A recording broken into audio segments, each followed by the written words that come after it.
Hello everyone, this is Mohammed. Welcome back to Azure DevOps training. आज topic है Azure boards.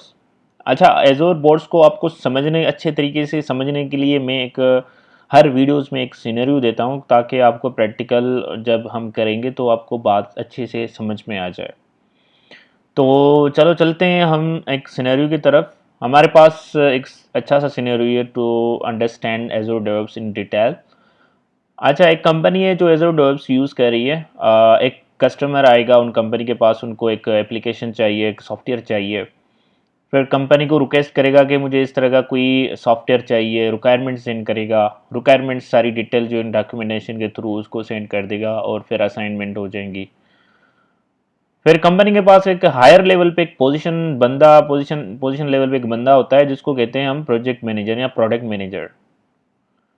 उस project manager का काम क्या होता है कि कस्टमर के साथ और टीम के साथ इंटरेक्शन करना, इन दोनों के बीच में एक एजेंट बेस का काम करना।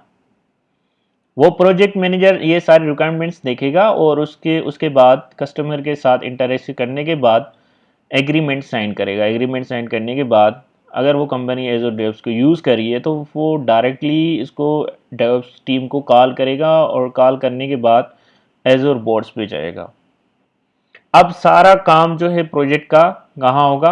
आपकी प्लानिंग, आपकी डिज़ाइनिंग, जो भी initial part of your project, each and everything आपका इस एजोर बोर्ड्स पे होगा।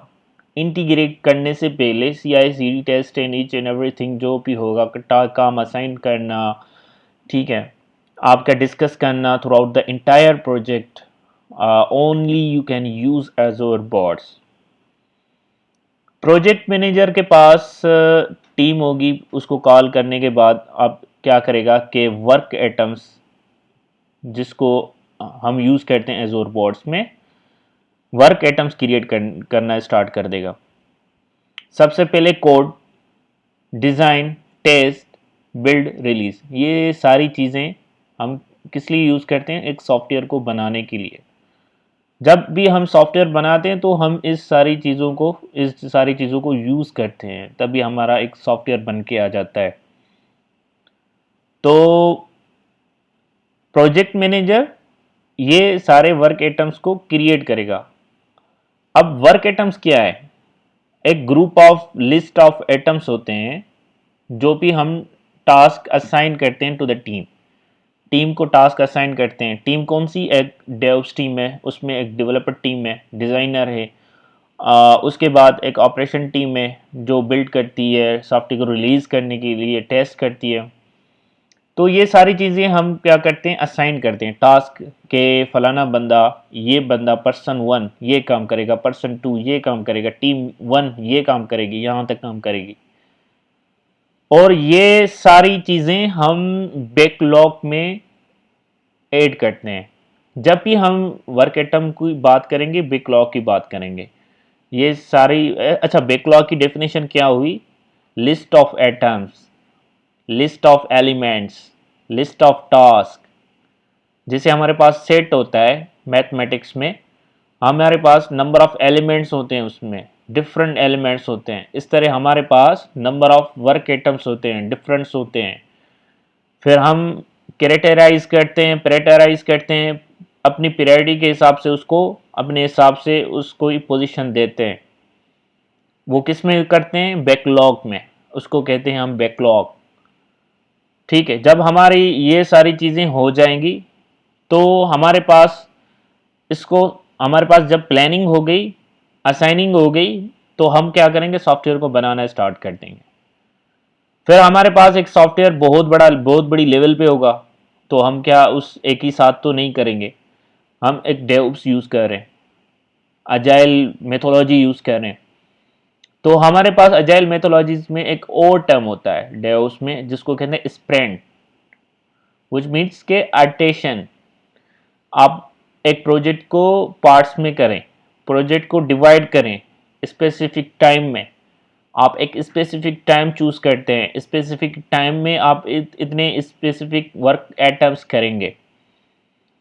फिर आप क्या करेंगे कि आप एक टीम को कॉल करेंगे और टीम को कहेंगे कि उसके साथ डिस्कस होगी कि स्प्रिंट 1 में अच्छा, स्प्रिंट जो नॉर्मल उसका ड्यूरेशन 2 वीक्स होती है, depends on the project. Normally जो उनकी ड्यूरेशन 2 वीक्स होती हैं। अब वो डिसाइड करेंगे कि इस ये जो वर्क आइटम्स हैं आप कितने टाइम में करेंगे। फिर एग्रीमेंट साइन होगी उन दोनों के बीच में, किन के बीच में, टीम और प्रोजेक्ट मैनेजर के बीच में। फिर डिसाइड किया जाएगा कि आप स्प्रिंट में जो है आप कोड करोगे, इतना टाइम कोड होगा, इतने टाइम डिज़ाइन होगा, इतने टाइम जो है टेस्ट में इतने टाइम में करके दोगे, और फिर बिल्ड इस तरह रिलीज हो जाएगा। तो हमारा एंड ऑफ द डे हमारे पास एक रिलीज वर्जन आ जाएगा और सॉफ्टवेयर बन के आ जाएगा। तो एजोर बोर्ड्स जो हमारे पास फर्स्ट सर्विस है ऑफ एजोर डेवऑप्स, बहुत ही इम्पॉर्टेंट सर्विस है। जब भी हम सॉफ्टवेयर बनाते तो हमारे पास discussion and entire process of the software, जो भी हम सॉफ्टवेयर बनाते हैं तो starting to end each and everything हमारे पास स्टार्टिंग में सर्विस में, और documentation, tasking, assignment, discussions, each and everything Azure DevOps Azure boards में होती हैं। तो हम अब अगर इस एजोर डेव्स में एजोर बोर्ड्स को एक्सप्लोर करें तो कैसे होगा, तो देखते हैं। इसके लिए हमें पोर्टल में जाना होगा, और पोर्टल में जाएंगे, उसमें एक प्रोजेक्ट होगा। जैसे मैंने एक प्रोजेक्ट बनाया हुआ है टैक्सी को इसी ऑर्गेनाइजेशन में। अगर आपको ये ऑर्गेनाइजेशन का पता नहीं है तो आप काइंडली लास्ट वीडियोस देखें, हम मैंने वो सारी चीज़ें डिस्कस की हुई हैं। तो आप प्रोजेक्ट को क्लिक करेंगे।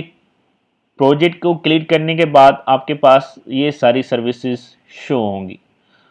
इस वीडियो में हम जस्ट एजोर बोर्ड्स की बात कर रहे हैं। तो एजोर बोर्ड्स में जैसे आप क्लिक करेंगे तो नंबर ऑफ फीचर्स एजोर बोर्ड्स के आपके पास इस पोर्टल में शो होंगे। नंबर 1 जो है आपके पास वर्क आइटम्स। वर्क आइटम्स क्या होते हैं? Work items is is a task for to do. ठीक है, जो हमारे पास टास्क होते हैं, नंबर ऑफ असाइनमेंट्स होती हैं जो हम असाइन करते हैं डेवलपर्स को, टीम को, उसको कहते हैं वर्क आइटम्स। ये हमें करना है। लाइक डिज़ाइनिंग हो गया, कोड हो गया, ठीक है, बिल्ड हो गया, टेस्ट हो गया, फिर जो है ये सारी चीज़ें हम टीम्स को असाइन करते हैं। उसके लिए हम वर्क को क्रिएट करते हैं, न्यू वर्क आइटम को क्रिएट करेंगे और फिर हम असाइन कर देंगे। दूसरा है हमारे पास बोर्ड। जब हम वर्क आइटम्स क्रिएट करते हैं तो हम उनको चेक करने के लिए कि वो किस स्टेटस में है, इधर वो टू डू में है, टू डूइंग में है, और या डन हो गया है, अभी तक हो गया है, तो उसको वर्क आइटम्स को हम उसका स्टेटस चेक करते हैं, इन प्रोग्रेस चेक करते हैं, उनकी प्रोग्रेस क्या है। तो फिर हम हमारे पास बोर्ड्स जिसको कहते हैं कैनबन बोर्ड्स। तो एजोर बोर्ड्स जो है स्क्रम को भी सपोर्ट करता है, कैनबन बोर्ड्स को भी सपोर्ट करता है, और एजाइल मेथोलॉजी को भी सपोर्ट करता है। ये बहुत इंपॉर्टेंट पॉइंट है। उसके बाद हमारे पास है बैकलॉग। तो जैसे हमने बैकलॉग देखा एक स्लाइड के थ्रू कि बैकलॉग क्या होता है। Backlog is a list of work items, set of element, set of task. जैसे हमने वर्क आइटम्स को क्रिएट किया तो बाय डिफॉल्ट बैकलॉग में ऐड हो जाएगा। फिर हमारे पास जैसे वो ऐड हो जाएगा तो हम बैकलॉग में जाएंगे, उसको कैटेगराइज करेंगे। तो हमारे पास नंबर ऑफ टास्क 3 टास्क होंगे। लेट सपोज 3 टास्क ये कोड के होंगे, 3 टास्क डिज़ाइन के होंगे, 3 टास्क बिल्ड के होंगे, 3 टास्क रिलीज के होंगे। इस तरह जो है हम एक कैटेगराइज करते हैं। फिर जो है बाद में हम जो प्लान करके फिर काम करेंगे। अभी तक बैकलॉग्स तक हमने प्लानिंग की है, हमने काम स्टार्ट नहीं किया। प्रोजेक्ट का कोई भी एक्टिविटी हमने स्टार्ट नहीं की, जस्ट अब अभी तक हम प्लानिंग कर रहे हैं। ठीक है, तो जैसे ही आप वर्क आइटम्स क्रिएट करोगे तो बाय डिफॉल्ट आपका जो बैकलॉग में चला जाएगा और वहाँ पे आपको शो हो जाएगा। फिर जो है आप वहाँ पे कैटेगराइज करते हो और फिर असाइन कर लेते हो। जब हमारी सारी प्रोजेक्ट की प्लानिंग हो चुकी होती है तो हम उसको क्या करते हैं, स्प्रिंट्स में डिवाइड करते हैं। हमारे पास जो है फोर्थ नंबर पे फीचर है स्प्रिंट। प्रोजेक्ट को हम डिवाइड करते हैं एक स्पेसिफिक टाइम। हमारे पास नंबर ऑफ वर्क आइटम्स होते हैं, हम चाहते हैं कि वर्क आइटम्स जो हैं एक साथ ना हो, ये कोड हो जाए तो फिर हमारे पास ये रिक्वायरमेंट डिज़ाइन हो जाए। जैसे डिज़ाइन हो जाएगी तो कोड हो जाएगा, उसके बाद जो है हमारे पास टेस्ट आ जाए। तो हम क्या करते हैं, फेजेस में प्रोजेक्ट को डिवाइड करते हैं। स्प्रिंट से पहले प्रोजेक्ट मैनेजर टीम के साथ मीटिंग करता है, फिर डिसाइड होता है कि एक स्पेसिफिक टाइम में 2 वीक्स में इतना काम होगा। फिर एक डिसीजन देने के बाद टीम क्या करती है, काम पर लग जाती है। फिर काम करने के बाद एक अगेन प्रोजेक्ट मैनेजर के पास जाती है कि हमने यहाँ तक काम किया है। प्रोजेक्ट मैनेजर रिव्यू करेगा according to the requirements of customer. जैसे वो सारी रिक्वायरमेंट्स उनके उनके साथ मिलती हैं, अगर मिलती हैं और अप्लाई होती हैं तो वो अप्रूव कर देगा। प्रोजेक्ट मैनेजर उसको कहेगा कि आप अब हम जाते हैं नेक्स्ट स्प्रिंट के पास, हमें नेक्स्ट आइट्रेशन करनी है, नेक्स्ट प्रोजेक्ट की साइकिल चलाना है। अगर अगर वो रिक्वायरमेंट्स उनके साथ नहीं मिलती, अप्लाई नहीं हो रही, तो फिर उनका सारा काम रिजेक्ट हो जाता है। अगेन प्रोजेक्ट मैनेजर उनको रिक्वेस्ट करता है कि आप जाएं इस पे और काम करें according to the requirement of the customer, आप यहाँ से यहाँ तक काम करें। फिर और अगेन जाता है, फिर साइकिल चलता है, फिर अगेन एक फीडबैक के रिव्यू के लिए प्रोजेक्ट मैनेजर आता है। तो स्प्रिंट का यही काम है, एक आर्टेशन करो, फिर फीडबैक लो, फिर दूसरा आर्टेशन करो, फिर फीडबैक लो, फिर कस्टमर को दिखाओ, फिर प्रोजेक्ट मैनेजर के साथ मीटिंग होगी, फिर न्यू स्प्रिंट स्टेट होगा। तो sprint is a very important in a project. ठीक है, इस तरह हमारे पास क्यूरीज का कॉन्सेप्ट आता है। अब जब हमने सारे वर्क आइटम्स यूज़ किए हैं, हमने डिफरेंट वर्क आइटम्स की यूज़ किए हैं, like for the creating design, code, build, release, issues, जो भी हमने वर्क आइटम्स यूज़ किए हैं अप टू नाउ, हम उनको क्या करेंगे, अगर हम रिकॉर्ड पर अपने प्रोजेक्ट मैनेजर को दिखाना चाह रहे हैं कि हमने आपने एक बंदे ने कितना कंट्रीब्यूट किया है, उसके अकाउंट पे सारी चीज़ें शो हो रही होंगी। तो वो चाहता है कि इस बंदे ने कोई काम किया है या नहीं किया। प्रोजेक्ट मैनेजर देखेगा कि इस बंदे ने, इस पर्सन ने कितना काम किया है, इस पर पर्सन ए ने कितना काम किया है, पर्सन बी ने कितना काम किया है।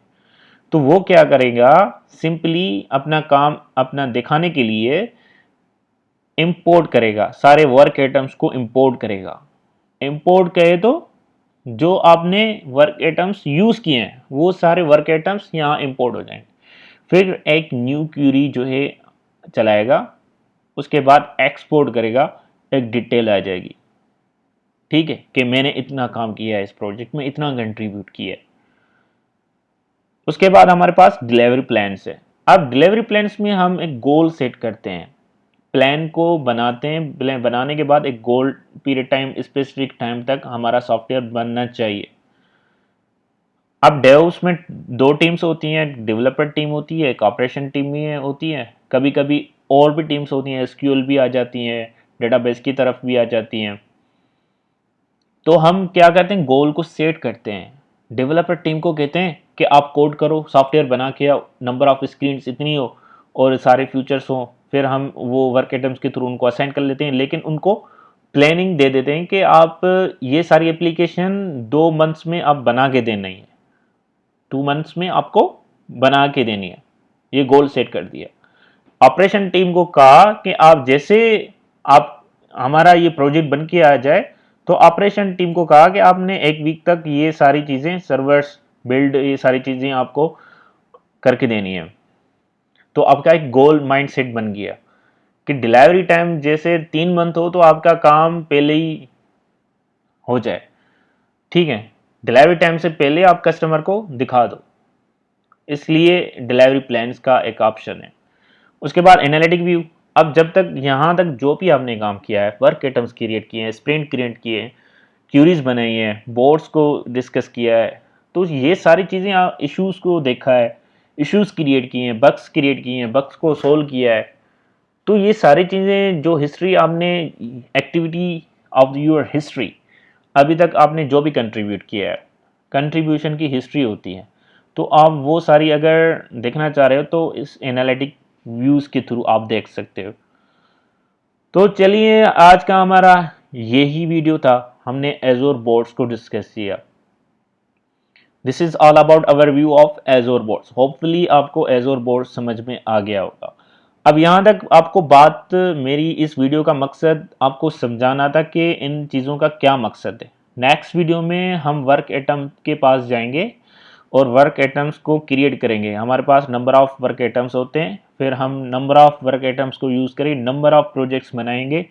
उसके थ्रू फिर हम देखेंगे कि इस वर्क एटम्स का क्या काम है, इसमें कितने फ्यूचर्स हैं। तो हम इस प्रैक्टिकल की तरफ जो है ना ज़्यादा चाह रहे हैं। फिर हम बोर्ड्स को देखेंगे, हमने जो वर्क एटम्स बनाए हैं बोर्ड्स में क्या रिजल्ट आ रहा है, अभी तक हुआ है कि नहीं हुआ, किस स्टेटस में है। फिर इस तरफ बैकलॉग में देखेंगे कि हमने जो वर्क आइटम्स बनाया है क्या वो ऐड हुआ है कि नहीं हुआ। फिर हम स्प्रिंट में जाएंगे कि हमने जो वर्क आइटम्स बनाए हैं अब हम इस स्पेसिफिक टाइम में इतना प्रोजेक्ट को इतना इस्तेमाल करेंगे।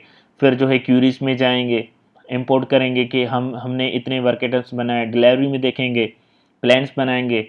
इस तरह जो है हम सारे फ्यूचर्स को प्रैक्टिकली करते जाएंगे। ठीक है, at end of the series हम दो तीन प्रोजेक्ट्स को डिस्कस करेंगे, वो एक साथ लेके आएंगे और एक बना हुआ प्रोजेक्ट। फिर हम उसमें सारी एजोर बोर्ड्स, एजोर डेवॉप्स की सारी सर्विसेज को इस्तेमाल करके एक प्रोजेक्ट बनाएंगे। ठीक है, तो चलिए आज का हमारा वीडियो यहाँ तक ख़त्म हुआ। अगर आपको ये वीडियो अच्छी लगी तो kindly share, like and comment. Your feedback is very helpful for this video. Thank you so much.